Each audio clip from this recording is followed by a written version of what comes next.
Hello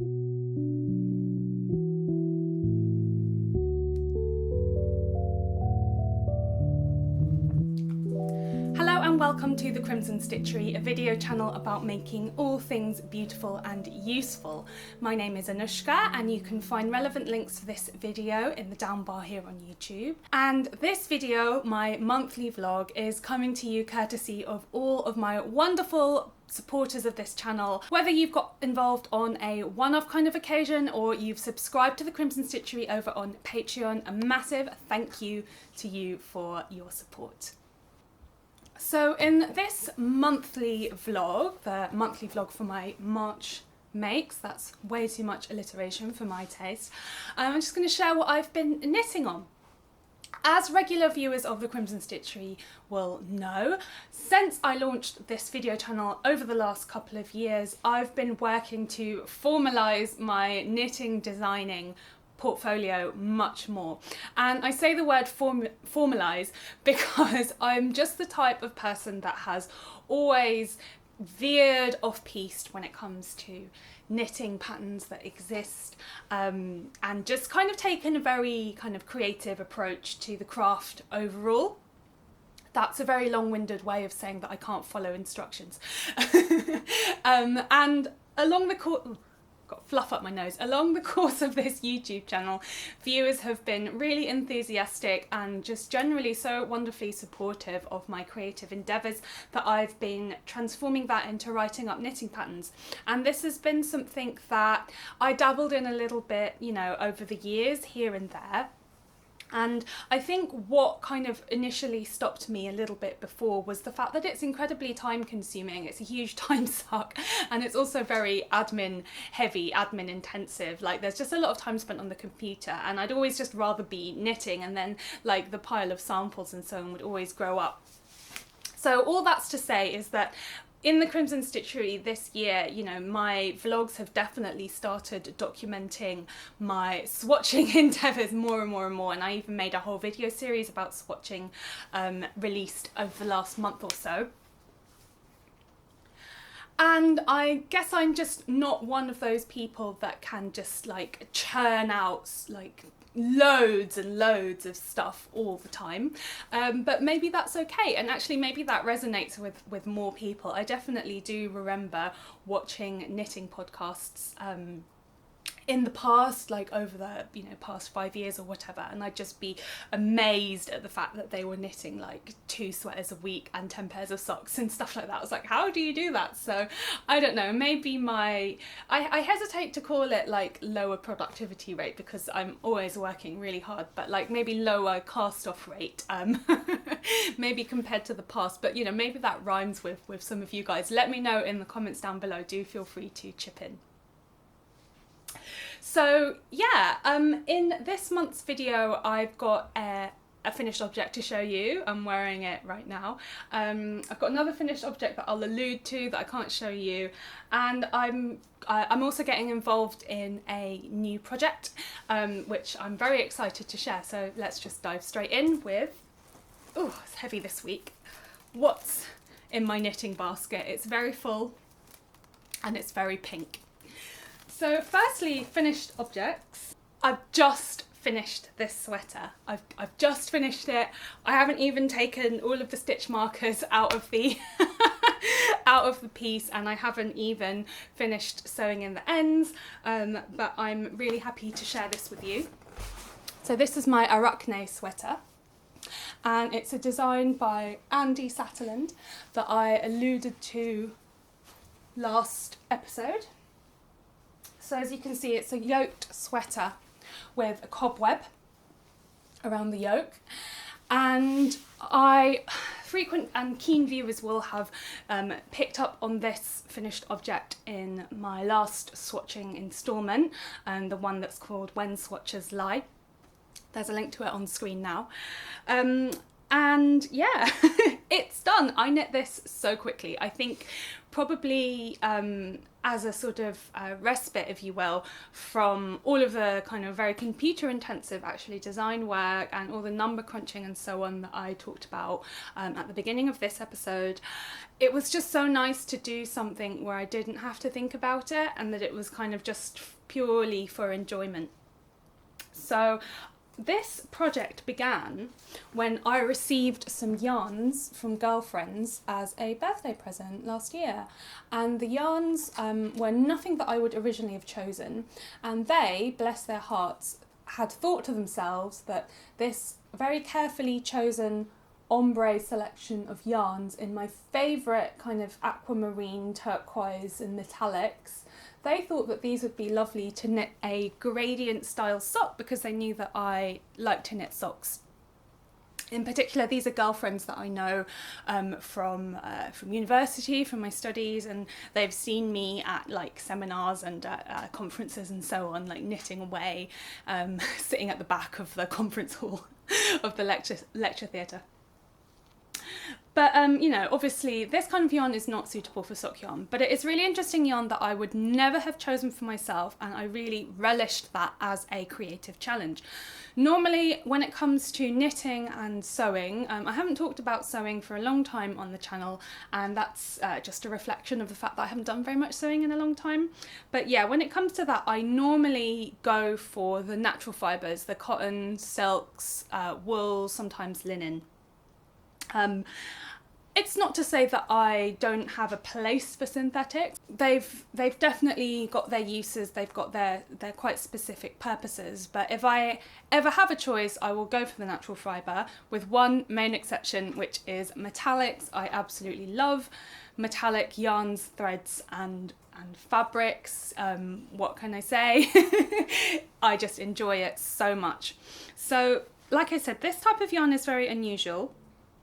It's a chain construction, so it's like a knitted tube, which is the synthetic, the metallic synthetic, and then it has fibre blown through it, so it's kind of got a fuzzy mohairy-esque effect, and the blend is 21% acrylic, 70% polyamide, which is nylon, which is that hard shininess, and 9% merino wool, so it is actually very soft. So obviously it wasn't going to be socks, not suitable, and I just, yeah, it took me ages to kind of figure out exactly what I wanted to do with it, how I wanted to combine it. Eventually I settled on this pattern, Arachne, and I had opportunities, like I ordered a bit of yarn in the summer, in the autumn, and I was like, no, holding off this project, trying to finish other projects and get them done first before I made that purchase, because I am still bearing in mind my stashless year. There's a link to the video on screen now about lessons from my stashless year if you're new to the channel. I I'm still loosely running the Stashless Endeavour, which is really a thought exercise and a physical exercise, but it's really a thought exercise centred around shifting our mindset and our attitudes towards kind of consumption of materials, yarn buying, and sort of the relationship that we have to materials. It's not a, see how much yarn you can knit in 1 month so that you can go shopping kind of exercise, just so that we're clear on that. But it's a really friendly and supportive endeavour that largely happens on the Rauwerk group for the Crimson Stitchery. Which I'll just repeat now for anyone again that's new, that is into Ravelry still, that still likes to use it. We do have a Ravelry group. It is still fairly active, and we're also doing chat for that over on Discord, which is a forum that's available for patrons on Patreon of the Crimson Stitchery, and you can just join at like the lowest level if you just want to access the chat group, and that's a private chat group. So that's kind of one of the advantages of that, is that like it's not completely open to just anyone on the internet to lurk and see what you're saying. Anyway, that's all a digression. So what was I saying? Oh yeah, so then I ordered some more yarn in January, and I ordered yarn for a sample, pattern sample. Still not ready, unfortunately, blah blah blah, not very interesting reasons why. And then I ordered this yarn for this jumper. So it's kind of like a stashless endeavour because I'm using these yarns that I got for my birthday. So they've been kicking around for what would that be, the best part of 9 months or something, and then I ordered the yarn for the body, and it took me absolutely ages to decide which colour to go for. Originally I wanted to go for a hot pink, but I had in mind like the ideal type of hot pink tweed with like my imagined colour for the neps. Like it would be like a lovely hot pink tweed with pale pink, aqua, orange and dark grey neps. None of that exists, sadly.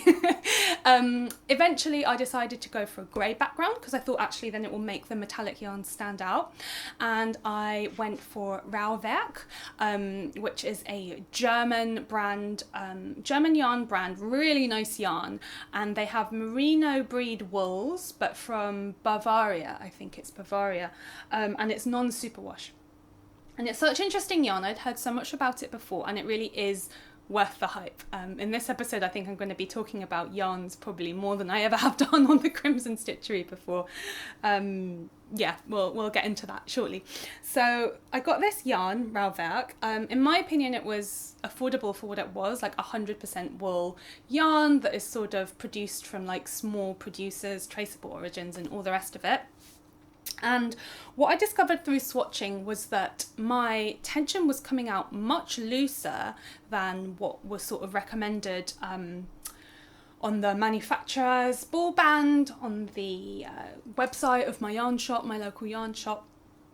And I actually found that the looser I knit this yarn, the more I liked it. And what that equated to was having a much looser tension than what was recommended in the pattern. And long story short, I knit the yoke with 2 repeats less.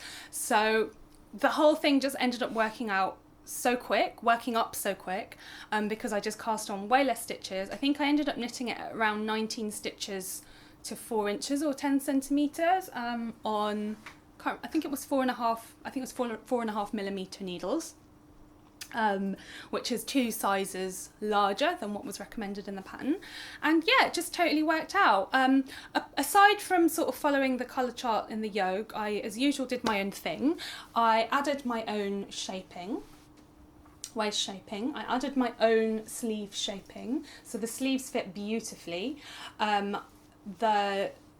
I just did like my own decrease rate and stuff like that. For the neckband, again, did my own thing, worked a few short rows there at the back neck in the ribbing to try and pick it up a little bit. And then in terms of the metallic yarn, so I first knit the cobweb with a turquoise contrast, and I think I got to about here, and it was just too low contrast, it just didn't work out, so I switched to the silver. When I got down to the bottom here, there's a really big gap in between the contrast colours, and it's quite hard to catch floats. So for the last little bit, just for the little points, I did that by hand afterwards in duplicate stitch. What else is there to say? I did the contrast ribbing, and I've got the turquoise that goes down into the aquamarine. I did the same thing on the cuffs. And overall, I'm just really pleased with it. It's not quite finished technically because, well, firstly I need to finish weaving in the ends, and secondly I had planned on doing a duplicate stitch spider on the web and then some duplicate stitch flies on the back, like blue bottles, literally in the aquamarine blue, because it's kind of disgusting, but it is actually the same colour as a blue bottle fly.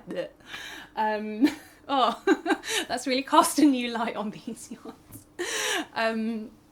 Yeah, what was I saying? So I'm going to do that embroidery. I'm considering filming doing that embroidery or duplicate stitch. If that's something that you'd like me to record in a video, then let me know. It'd probably be one of those like more typical knitting YouTube videos where it's just that you see, you know, the stitching happening. I've been quite interested to explore what knitting on YouTube looks like actually recently, beyond the kind of typical knitting vlog, sit down and chat, and there's a whole different world out there, just saying, and it's kind of interesting to see how I might think about maybe blending some of those worlds possibly. So this is my jumper. I'm currently really warm. I have to take it off in a moment, and obviously it's completely out of season, but I'm quite pleased that I've made this novelty seasonal jumper in advance because it's going to be really fun to wear it for Halloween. And I think I'm gonna, yeah, at the moment I'm wearing it with this like bodycon kind of silk jersey floor length evening dress. So I'm sort of imagining what could I make to maybe be on the bottom of this jumper. I was thinking maybe I could get some like neon yellow, neon green chiffon and make like a 90s style maxi dress out of neon chiffon, but then I'd need to have like, it'd have to be lined, or I'd have to have a slip or something underneath, or you'd just see everything. So yeah, sort of enjoying imagining those possibilities and just kind of playing and having fun. And I think I'm also keen just to show like that we're always so keen to sort of put ourselves in a box, aren't we? I think sort of through that desire to kind of fit in, you can kind of get encouraged to think that you have to behave in a certain way, do certain things, by, you know, work with certain particular types of yarns. And this is just kind of, this project is just demonstrating that actually, you know, if we just look at the materials as they are and forget all of the, you know, fluff around it, all of the discourse, actually that's if you kind of strip away those kind of social meanings at times, you can just actually liberate yourself and just sort of think about it in terms of pure creativity. Maybe I'll return to that thought at the end, and I'll just keep talking through what I've got in my knitting basket here. Maybe I'll try and raise that up a bit for you guys. What else is there to say? That's quite precarious. So aside from this jumper, I've also been working really furiously on this project, which is currently a grey blob. And this is a shawl. It's a garter stitch shawl. It's not difficult, but it was just so fun to work on. It was really truly enjoyable. And I'm going to write it up into a pattern. It needs to be blocked. So at the moment I'm just showing you a bundle of garter stitch. But it was just so fun to work on. And sometimes you just need that easy thing that you know is going to give you nice results. And I think as the Crimson Stitchery has developed, I've sort of been realising that it's falling in between different types of knitterly audiences, between people who are very beginner, who are keen to improve, and people that are actually really advanced. And the thing is that you can't please everybody. It's just impossible to try. Well, it's impossible to succeed in pleasing absolutely everybody. But I would really like to create content through videos and through, you know, design content that kind of just demonstrates that you can make really beautiful things and that you can enjoy doing that no matter what your skill level is, and also kind of offer, on the one hand, the ability to upskill and improve and like work in new little techniques that you hadn't anticipated, and maybe on the part of the advanced people, like maybe just relax or just kind of explore a design aesthetic in a slightly different manner. So that's sort of my thoughts on that. I generally encourage participation from viewers through the comments. I have a newsletter as well. We've got the Patreon. You know, I generally enjoy hearing feedback from you guys.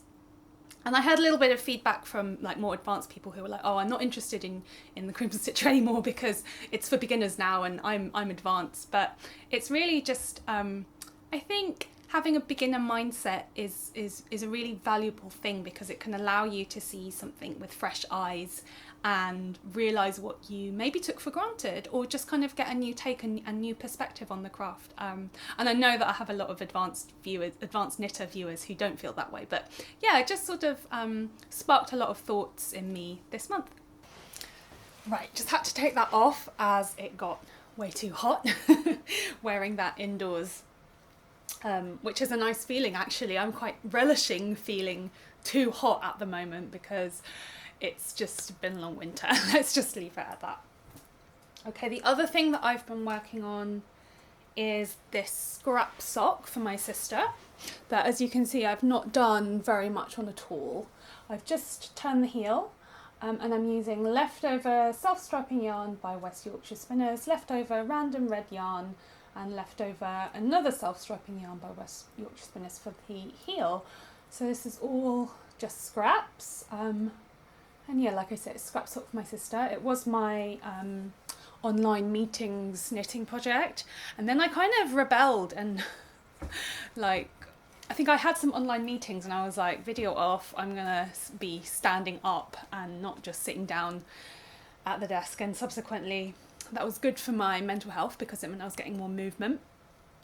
Hello pandemic, lockdown, working and living at home, or as I keep joking to my friends, I'm just a hobbit in a hobbit hole. That's how I feel. So anyway, yeah, haven't been doing that much knitting on that. But the real reason I haven't done anything on the sock is because I was just non-stop working on this jumper and then this shawl. Like, I just couldn't put them down. It was a really enjoyable feeling. And then what I wanted to talk to you about this episode is this mountain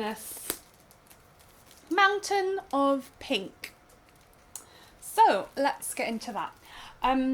I've been really fortunate since starting this YouTube channel to make connections with people that I admired online, and kind of work with them in that sense. It's become a real privilege for which I'm really grateful, and I include just everybody who watches the channel and comments and gets involved in that way, amongst those thanks, because it's really thanks to you guys growing the channel that I'm then able to do this kind of networking, and it's so exciting doing collaborations because you just, you know, when you find the right person who's open and who's supportive and kind of curious in the same way that I like to behave when it comes to making creative work, then you can just bring together two areas or more that seem quite disparate and different, and create something new and exciting. And that's something definitely that I enjoyed doing with Diana Wallow's Paper Tiger Knits. We did a little design collaboration at the end of last year. I'll pop a link to that episode that I filmed about that up there now. Yeah, and so, okay, who am I talking about? I'm talking about Knicolage. So I had heard of Knicolage quite a lot over the years. Amy, the founder, does a really great job on social media. And I was so surprised when she got in touch with me and interviewed me for her podcast last autumn. And I'll put another link to that down below if you haven't managed to listen to that episode. I was probably not as eloquent as I would have wanted to be in that conversation, but people have told me that they enjoyed listening to it. And I just really like the brand, but I hadn't worked with her yarns before. Now, Amy has been very supportive of the Crimson Stitchery throughout. She had donated prize for our 10,000 subscribers giveaway again in the autumn, and that was lovely. And if you're watching the winner, let me know how you got on with that prize. I know that they enjoyed it very much. And if you haven't heard of Knicolage, basically they're a American brand that works with suppliers in India, and Amy works with a workshop that is operated and run by Indian women, hand spinning really interesting yarns. And what I find interesting about Amy is that she also has a professional background in the fashion industry, and, you know, also lived and worked in Hong Kong, and sort of going between Hong Kong and China, as you do when you work in the fashion industry. So she's got this kind, in a way that's slightly comparable to myself, I guess, because I used to work in the performance industry. I made theatre costumes. So it's this sort of bridging of like professional and like individual hobby and passion that I guess I kind of connected with her on that level. And also I just think understanding where materials kind of sit in the bigger picture of things. And the fact is that in India, you know, in China, southern China, in Vietnam, in Indonesia, you have that level of skill and kind of craftsmanship and artisans who are just really amazing. And, you know, I think it's really encouraging to hear about companies who are making direct connections with their suppliers in those ways. So yeah, that's Knicolage, and like I said, the yarns are hand spun, so they are not cheap, but they have, I've always been aware that they have this kind of cult-like following almost online, and I could never understand why, because I hadn't knit with them before, right? So Amy offered to send me some yarns to try, and I was like, oh no, don't just send me yarns to try, I want to design something with them. So I spent absolutely ages, like I sent Amy a full design proposal with like sketches and this, that and the other, and she was like, cool, it's great. She was like really cash about it, and like I formalized it myself. That's my way, I guess. And I was just so excited to try her yarns because I really loved the concept of them. And what I liked about Knicolage was the playfulness and the fun in the branding. But what didn't really 100% appeal to me personally was the kind of colours in some of the patterns, because they're very pastel. You know, there's a lot of soft, muted tones, and, you know, I am not... I'm not about soft, muted pastels. I like strong, jewel, brights, strong contrast colours, all the colours at once, preferably as many as possible with patterns as well, but yeah, not pastels. So I was really curious to kind of see what I could do with them and how I could put my stamp on them.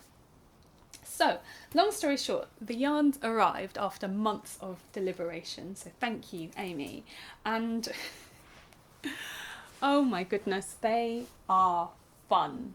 They are really, really fun. This one's like a thick and thin, what's it called? It's called Sister. It's a thick and thin yarn, and it's dyed, it's like very soft and mottled, like not completely flat, which I love. I love that about dye when it's kind of got lots of depth and colour to it. And it's called Jaipur Rose, and when was it? It must have been in 2019 when my friend got married, and my friend is Punjabi, and I made a lenga choli to wear to her wedding, which is well, it's a tiny little fitted top and a big floor length A-line skirt, and it's got a scarf as well that covers your face, and I wore that to her wedding, and my friend's wedding dress was this colour, pink, because she told me that pink is like just the best colour for Punjabis, which is an ethnic group from northern India, if you're not aware, and many of the Indian people in the UK are Punjabi, and so like a lot of Indian restaurants and so on have got northern Indian food, whereas my family are actually from Malaysia, and you have a lot of southern Indian food in Malaysia, and lots of cultural fusions. So yeah, like learning about kind of my friend's particular culture was very, very interesting to me, and she's my best friend, and she got married in pink, and this is the exact shade of pink. It's almost coral. It's really hard to describe. It's kind of like the colour of stucco, is that right? Sort of plasterwork even on Mediterranean buildings. It's absolutely gorgeous. And then there's this one, which is called Spun Cloud, which is insane. I can already see on the camera that it's actually blowing out. It's so bright. It's literally the brightness of a high-vis vest, fluorescent pink. It's not at all what I expected it to be. I thought it was going to be more of a magenta. I guess it was my screen settings. It's so, so bright. And also it's plied with a gold and a silver Rauwerk thread, which I've already talked about how much I love metallics. So she sent those. And then I also asked for this one, which is this is the kind of thing I think that they're known for. It's called Daisy Chain, and it's been spun with a bit of cotton lace here and a bit of fabric here and lurex and so on as well. And it's got lots more colours, so I think I'm going to do something with the trimming. And I'm just so excited to work with these yarns. And then I started swatching. So I've got 3 enormous swatches to share with you. So I'm so excited about seeing how I can put my stamp on these yarns. But the moment that I started swatching, and I had to order new knitting needles for this, honestly, like once I was knitting, I got it. So this one's got a thick and thin texture. It's really obvious. I actually think it looks really beautiful. Swatched in the round, as you can see. I actually think it looks really beautiful on the pearl side, and it looks nice in garter stitch. And then this one,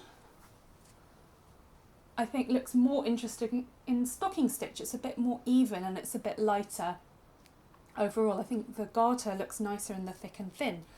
And then I swatched a cable. Ooh, knitting needles going everywhere.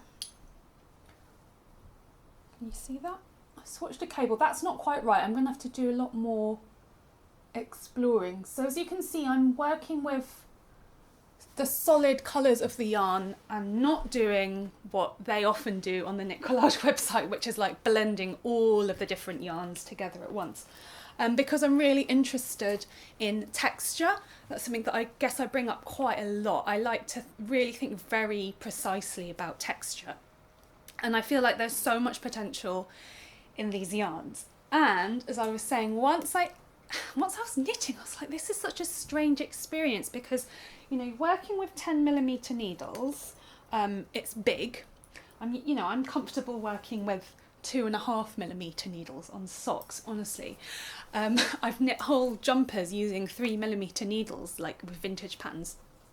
It's just so big, and like the ball of yarn, once I wound it, is as big as my face, so large. So like you're really using your arm movements in a different way. And I think also because I was using these double pointed needles, they're kind of short and stubby. So it's very different to when I made a jumper on 10mm needles before. Actually, I think it was 15. They were on sticks and it kind of felt like I had a bit more control because they were on straight knitting needles. But then I turned those needles into a light sculpture. So that's a link there for that one.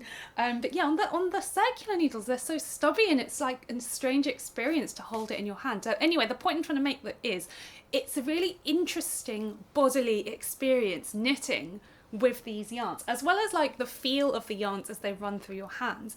It really is sculptural, and that was so fascinating to me. And then I kind of got it, like I clicked, like this is why everyone loves Knicolage yarns so much. This is why they're so loyal to the brand, even though like they're really expensive, but it's fun. It's just a different kind of activity to knitting a sock, and it's so cool to be constantly shifting between different possibilities in the craft, really. Like, and I think I'm smiling because I've been knitting for so long, and maybe I was doing stuff with much thicker yarns when I was a beginner, but actually to come back to it when I'm experienced and notice what I can gain from it, and also to think of it as a sensory experience. It's just really fascinating, and yeah, I totally get it. So thank you so much, Knicolage. I'm really excited about turning this into a design, into sculptural pieces. We've got 2 sweaters there. I kind of feel like now I've swatched and I've seen the actual yarns, like my original design plans have just gone out of the window because now I actually really understand this really special texture. But the other thing I'd like to share with you is that twice a year Knicolage run these knit-alongs, which is this really interesting interactive online experience. So basically you buy a kit, there are a range of designs available, and you select which one you want, and when you buy the kit you also get access to this whole online community. It's like doing a course, or it's like going to a festival where the aim of the festival is to knit your sweater, or I think there are other options generally like a cushion or a scarf. Like I said, the yarns, they're not cheap, they're hand spun, they're made by experts, they're really special. Yeah, it's like, so Amy explained the knit along process to me, and it's a whole experience. You get regular knit nights, you get special talks and lectures and workshops, you get specific guidances and tutorials about all of the techniques used. It sounds really, really cool, especially, and they've been designed for people that have never knit a sweater before in mind. So you buy the kit and you're going to have the thing, but you have this whole experience as well. It sounds like having a day pass to a festival to me. And you can also participate in the knit along with a virtual ticket only or something like that. So if you spin your own yarn, or if you already have yarn, or if you want to do use leftovers, or like hold together 5 strands of sock yarn, or whatever it is, if you want to marl yarns and combine it, or do it with more commercially available, widely available yarn that's a little bit more budget friendly, then there is an option for you there as well. And so currently Knicolage are hosting a survey where you get to vote on your favourite design, and Amy's invited me to participate, and I'm going to go with the Harley design, which is entrelac. I remember entrelac being really popular like when I started to knit 15 years ago, and it's definitely disappeared since then. So I think it's interesting that it might have a resurgence through this knit along, and I'm really eager to try it, because when it was popular before 15 years ago, I was a beginner and I was too intimidated by it. And I've chosen some darker colours. I think I've gone for like a navy blue as well as the contrast, and darker and brights at the same time. So yeah, like I said, slightly different vibe for me to the pastels on their site. But I'm really looking forward to that. And there's a link below to get to the Knicolage website and browse that and take part in the survey. I am an affiliate for Knicolage. I don't work for them. They're not sponsoring this video. I received this yarn for free as yarn support for designs. I have to be clear about that. That's a legal requirement for the internets.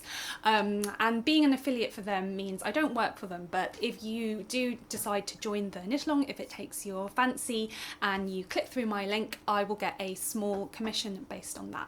It's just another way to allow you to support the Crimson Stitchery. I think that's all of my knitting. These hanks of yarn are now moonlighting as cushions, which is really pleasant. And so let's just move towards conversational threads. I want to pick up on what I was talking about before, when I was kind of talking about boxing yourself in. And this is something that I wrote about in my monthly newsletter a couple of months ago, where I said something along the lines of, it often feels like we're being encouraged to create these identities through what we're buying. Either we buy, Shetland wool only, and we call ourselves a rustic knitter, and we walk through woods in muddy boots, or we're like on the opposite spectrum and we only do this and we only do that, and we only use cotton and we only use synthetics, and we only make funny little toys or blankets or baby clothes. And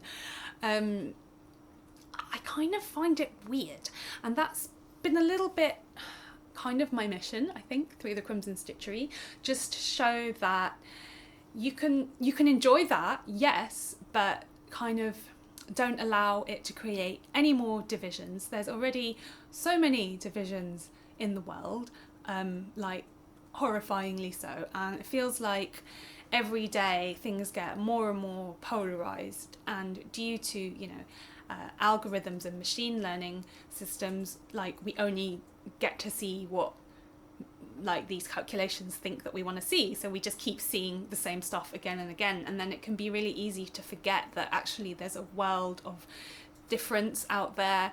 There are upteen shades of red, grey, pink and crimson and that there's just so we are all multifaceted people. So I'd be really interested to get your input on that. Is that something that you have noticed, experienced, been thinking about at all? Let me know in the comments below. On that note, I think I'm going to begin wrapping up. I just want to acknowledge a couple of things that came up through the last video comments for my last vlog. Firstly, thank you very, very, very much to everybody who left me a comment, got in touch, sent me a message off the back of my last video. I am having quite a difficult time, mainly due to university. I'm not going to get into any details because it's not really that interesting, and yeah. It's very difficult not to allow it to become a big distraction when things are negative. And I guess I was very vulnerable in the last podcast, and I shared that, and so many people just chipped in and said, I know just what you mean. I'm going through a difficult time as well, you know, with lockdowns been going on for a year now, all around the world. So I'm kind of babbling incoherently at this point, but I'm just trying to say thank you. And thank you also to everybody who acknowledged the fact that, you know, when we put ourselves out there on social media, whether it's by recording a video, starting a brand, or just by like recording stuff on Instagram, or, you know, sharing our projects or writing a comment, like it's a facade, it's one face of a person. Like I was just saying, there's lots more going on, there's lots more depth and nuance. And so thank you for being supportive and allowing me to acknowledge and share that sometimes there are just really, really tough times. I think admitting that was difficult. I've been doing a lot of work on myself because after being on a really long waiting list, I managed to access a very short series of counselling sessions, which has been very, very challenging. But I'm just sharing that, you know, I'm not trying to like overshare. I'm just trying to say, you know, if that is something that has occurred to you that might be beneficial, then I would really encourage you to follow up on that. Inevitably the waiting lists are really long, especially if it's something that is available for free, either through health service or in my case, as I am a part-time student, I was able to make some requests through the university, but it takes so long to set up and you just have to wait it out. And like there's this whole thing about, you know, why is it that when you're really ill you can't access the help that you need, you can only get it, you know, much later, maybe when you're well. Anyway, that's like a whole nother thing, but I just wanted to, you know, just to put that thought out there. I think that there is still a lot of stigma around mental health, especially actually in the UK. I do understand that it's quite different in America, and that at least according to the TV that we watch, like people are much more upfront about that kind of thing. But in the UK, it can be very stigmatized, and I also feel like it's quite taboo in ethnic minority communities and immigrant communities. Not solely, but yeah, it can falsely seem like something that's for a certain type of people and not for another type of people. But actually, you know, my perspective is, if you're offered help, why wouldn't you take it? And I'm not going to dwell on that too much. I just want to kind of put that thought out there, because I did have some comments from people who, you know, told me that they needed to hear that sort of acknowledgement. And I think the less stigma we have about these things, the better. Aside from that, I also had some very thoughtful comments from viewers who asked me about how to support the Crimson Stitchery if they are not able to do so financially. So, since January, I started a Patreon account for the Crimson Stitchery, and it has been amazing, really amazing for me, for the channel, and hopefully enjoyable for the patrons as well, because I really tried to set it up to foster a sense of community, and a sense that, you know, if you sign up, you will get something from it, from everybody there. I would like to thank all of my patrons over on Patreon for your ongoing support.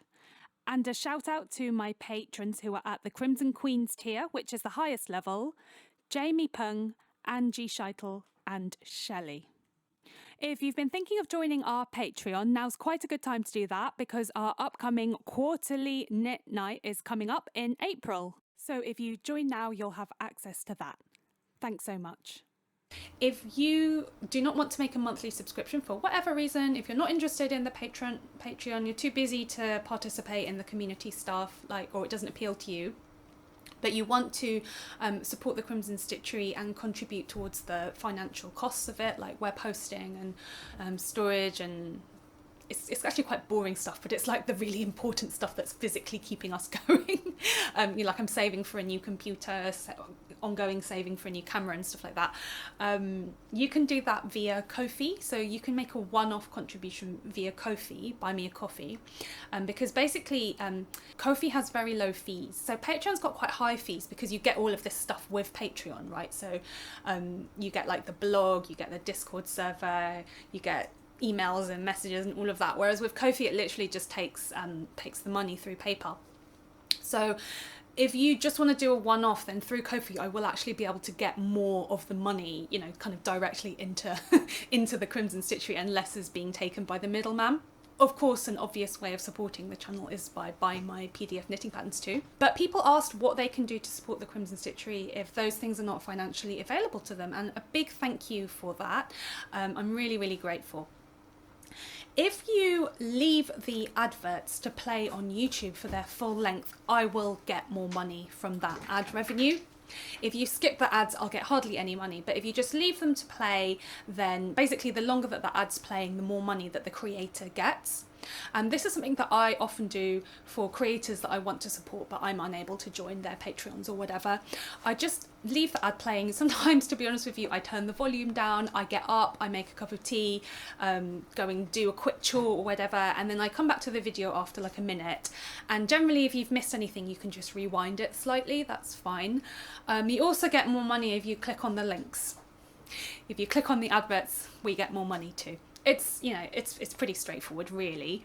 And then the other way is just through word of mouth, you know, sharing the Crimson Stitchery, telling people about it if you think you know someone that might enjoy it. If you listen to another podcast and something reminds you about the Crimson Stitchery, you know, you might suggest it to them, or, you know, just make a recommendation in that sense. Word of mouth counts for a lot as well. And of course, just by hitting the thumbs up button down below, liking it and leaving a comment on the video, that helps put the Crimson Stitchery out into the YouTube algorithms more, because it demonstrates engagement, which will keep bringing more people in, which, you know, means, you know, more ad revenue and maybe more people that might join the Patreon and stuff like that. So thank you so much for your understanding and for allowing me to be quite upfront about conversations that can be quite difficult and can be taboo, but for not really any good reason, in my opinion. I really appreciate you. All right, drop me a comment down below, let me know how you're doing, and meanwhile I'll see you at the Crimson Stitchery again sometime soon. Thank you so much. Bye bye.